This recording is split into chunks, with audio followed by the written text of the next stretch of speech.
मो बो कहले कि निम्ब पत्र गोटे सोरिष बाटण देकी गोटे कौन गोटे आइटम बनाया तो मुझे जानी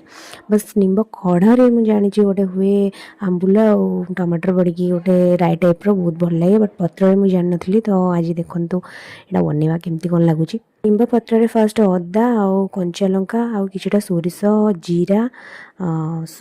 कौन रसुण ये सब बो कहते पकाइबा पकई देकी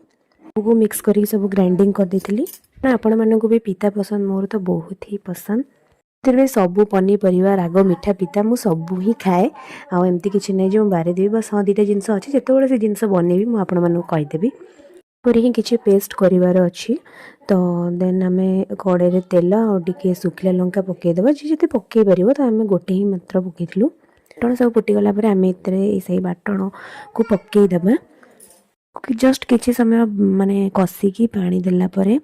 ता देहरे टमाटर ऐड हम बट आम पकड़ भूली जाइछु सिला बेले ही आम टमाटर ऐड करदेबा तो अल्प समय कषिला परे आम से भात लुण और हलदी ऐड करदेबा जेहेतु आम टमाटरटा पकाइबा भूली जाइलु तो एबे ऐड कर देइलु आ इतरे पेज मध्य भी देबे पेज पकेले हमर एटा टिके बहलिया अंश रहइबो